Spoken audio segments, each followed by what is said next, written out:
time no see, huh? You may have noticed, all 5 of you, that I haven't done one of these videos in a very, very long time. I can't actually remember the last time I did one. I do know it's been quite a while, and there's been a good excuse for that. It's been camera issues. But now since the camera's all fixed up and ready to go, I figured I'd jump back into this, but I didn't want to, spend a lot of time making a lot of different videos because it would take so long to do. So I decided just to bunch everything up together and do everything at one time. Now a lot has changed since I last joined you by one of these videos.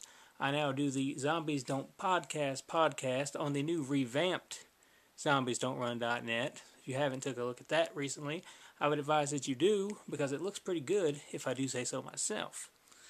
But nonetheless, you're probably here to look at the movies and not me, so let's just roll along with that, shall we? First off, I want to start you off with a film that isn't a horror film, but it's my all-time favorite film, and that would be Pulp Fiction. Now, this Blu-ray's been out for a while now, as you know, but I was lucky enough to get it on the Cyber Monday sale at Walmart. But the thing about it is I didn't get it by way of the internet. You see, I went to Walmart on Cyber Monday, and I asked them to price match their $5 price tag they had online. And to my surprise, they actually did. So I ended up walking away with this thing for $5, which you cannot beat, especially for it being as awesome as it is. Now, getting into the horror aspect of things, we have the box set for The Omen. Now, this is out by Fox. I don't know how long it's been out, but I heard Cash Wampum on the Horror101.ca podcast, cheap plug, talking about it, and I figured, well, I needed to go get it, because I've seen the remake, but I've never seen the other ones, and I've still not watched this, but I plan on doing that. And this has the remake, and it has the first 3 original films, and as you can see, if you're catching this, it is some very, very bad packaging. I'm sure the movies are just fine and dandy, although I've not seen them yet. But see this? It's like the flimsiest material in the world. And to be completely honest with you, when I was loading it up to bring it up here, the box kind of got dented just by the weight of some of the other movies on top of it. So, if you're going to get this, you better be on the lookout for the fact that the box isn't that good, even though the content is pretty good. Or at least I hope they are, Cash.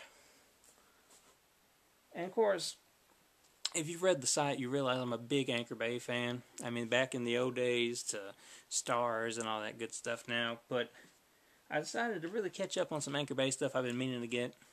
And the first one is a newer one. This was a Christmas purchase. This was Season 1 of The Walking Dead. And this was the 3-disc set. It's Blu-ray. And the special features with it, I don't want it all to fall out there if you can see that. But like the special features are like there's a card in there, and that's pretty much that's it. But the series, I hadn't watched the series up to that point, and I'll tell you why. I don't like watching one series and waiting a week to watch the next, entry into the series and so on and so forth. I don't like that. So I just wait till it comes out on a box set, and I just buy the whole thing. And I thought as a whole it was pretty good. The middle part kind of dragged when you got to the little, thugs with hearts, or whatever that was. But, yeah, I mean, it's pretty good, and I do want to see Season 2, but I'm going to wait for the box set, so I've not watched any of those, and I think Season 2 just ended, and I have no idea what anything going on is. Now, this Anchor Bay one is an out-of-print one. This was a birthday purchase, and it's the Demons 1, Demons 2 set. Now, I've never seen Demons, and the only reason I decided to pick it up is I saw a video where the chubby guy from Dead Pit had it. So I thought, well, if he's got it, why shouldn't I have it? So I went out and I got it, and I got a pretty good deal on it. It is used, because I don't want to pay like the full price for it.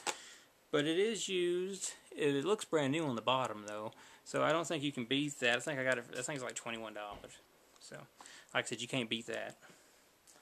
I also picked, even though it's not Anchor Bay, I also picked up the Shrek Show Part 3 of Demons. I've heard this one's probably so bad that I'll be wanting to pay somebody to take it off my hands, but I thought, why not? If you're getting 1 and 2, you might as well just go for all of them. The next one, this is one I've had a long time, but I figured if I was going to bust out the Anchor Bay out-of-print stuff, that I might as well bring my Silent Night, Deadly Night Part 1 and Part 2 combo pack that I bought about 4 years ago, and I got it real cheap at a local Hastings about 4 years ago. And you'll know now, if you look online, this thing, it goes for a pretty good amount of money, and most people want it because it's out of print, but you know, if you really put it in perspective, you're not really getting that big of a deal because half of the second movie is pretty much made up of the first movie. So if you're a collector, I can see why you'd really want that, but I don't know if I didn't already have it, if I would go out of my way to get it again, or to get it for the first time, I should say, if I didn't already have it.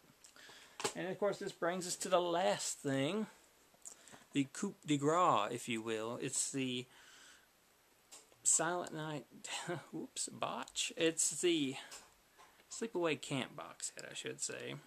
And this is been out of print for a while, I believe, and it goes for a pretty good chunk of change if you buy it brand new. I got it for pretty much the price of a regular movie, and the reason I got it so cheap is because there's a little place there on the box. I don't know if you can see that, but the box is slightly damaged, but since I'm not going to be looking to sell it, I figure that's okay.